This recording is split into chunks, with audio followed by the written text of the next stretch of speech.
ಪಾಕಿಗಳ ಭುಜ ಬಲವನ್ನೇ ಪುಡಿ ಮಾಡಿದ ಭಾರತದ ಹೊಡೆತಕ್ಕೆ ಪಾಕ್ ರಾಜಧಾನಿ ಖತಮ್.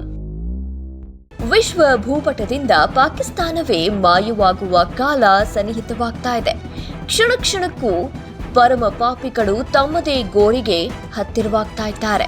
ಒಂದೇ ಏಟಿಗೆ ಎಲ್ಲವನ್ನ ಮುಗಿಸಿ ಸಮಾಧಿ ಮಾಡುವ ರಣೋತ್ಸಾಹದಲ್ಲಿ ಭಾರತವೂ ಮುನ್ನುಗ್ತಾ ಇದೆ. ಹೌದು, ಭಾರತದ ಮೇಲೆ ನೂರಾರು ಆತ್ಮಾಹುತಿ ಡ್ರೋನ್ಗಳನ್ನ ಹಾರಿಬಿಟ್ಟ ಪಾಕ್ ಅದಕ್ಕೆ ತಕ್ಕ ಪ್ರತಿಫಲ ಉಂಡಿದೆ. ತನ್ನ ರಾಜಧಾನಿ ಇಸ್ಲಾಮಾಬಾದ್ ಸೇರಿದಂತೆ ಲಾಹೋರ್, ರಾವಲ್ಪಿಂಡಿ, ಕರಾಚಿ ನಗರಗಳು ಇನ್ನೇನು ಪಳೆಯುಳಿಕೆ ಆಗೋದೊಂದೇ ಬಾಕಿ.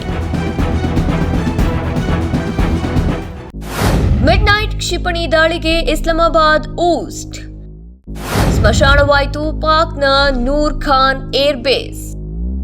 ಡ್ರೋನ್ ದಾಳಿಗೆ ಪ್ರತ್ಯುತ್ತರ ಆರಂಭಿಸಿದ ಭಾರತದ ಮೊದಲ ಟಾರ್ಗೆಟ್ ಇಸ್ಲಾಮಾಬಾದ್ ಆಗಿತ್ತು. ಪಾಕ್ ರಾಜಧಾನಿಯಲ್ಲಿರುವ ಅತ್ಯಂತ ಸುರಕ್ಷಿತ ಹೈ ಸೆಕ್ಯೂರಿಟಿ ಝೋನ್ ಕ್ಷೇತ್ರ ಅಂತಲೇ ಕರೆಸಿಕೊಳ್ಳುವ ನೂರ್ ಖಾನ್ ಏರ್ಬೇಸ್ ಅನ್ನೇ ಚಿಂದೆ ಉಡಾಯಿಸಲಾಗಿದೆ.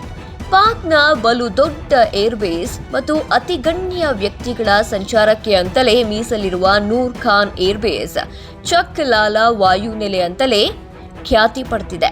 ಇಂತಹ ತಾಣವನ್ನೇ ಕ್ಷಿಪಣಿಗಳ ಮೂಲಕ ಉಡಾಯಿಸಿರುವ ಭಾರತ ಪಾಕ್ನ ಭುಜ ಬಲ ಪರಾಕ್ರಮವನ್ನೇ ತುಂಡರಿಸಿಬಿಟ್ಟಿದೆ.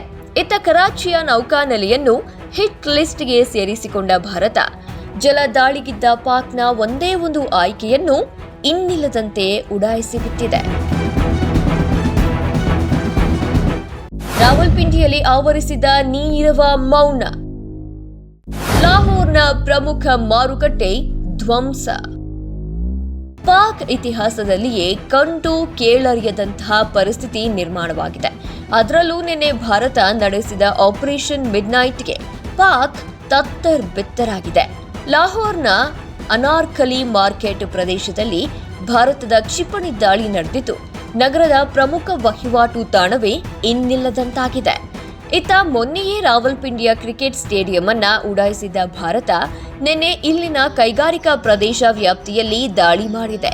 ಈ ನಡುವೆ ಭಾರತದ ಶ್ರೀನಗರ ಮತ್ತು ಜಮ್ಮುವಿನ ಶಂಭು ದೇಗುಲವನ್ನ ಗುರಿಯಾಗಿಸಿ ದಾಳಿಗೆ ಹಾರಿ ಬಂದಿದ್ದ ಪಾಕಿಸ್ತಾನದ 2 ಫೈಟರ್ ಜೆಟ್ಗಳನ್ನ ಸೇನೆ ಉಡಾಯಿಸಿದೆ.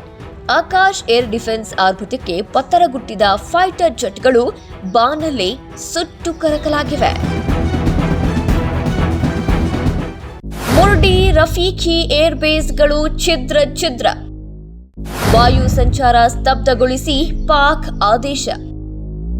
ಪಾಕಿಸ್ತಾನದ ನೂರ್ ಖಾನ್ ಏರ್ ಬೇಸ್ ಮಾತ್ರವಲ್ಲ, ಚಕ್ವಾಲಾದಲ್ಲಿರುವ ಮುರ್ಡಿ ಏರ್ ಬೇಸ್ ಮತ್ತು ಪಾಕ್ನ ಪಂಜಾಬ್ ಪ್ರಾಂತ್ಯದ ಲಂಗ್ ಜಿಲ್ಲೆಯ ರಫೀಕಿ ಏರ್ ಬೇಸ್ ಕೂಡ ಈಗ ಇನ್ನಿಲ್ಲದಂತೆ ಬರ್ಬಾದಾಗಿದೆ.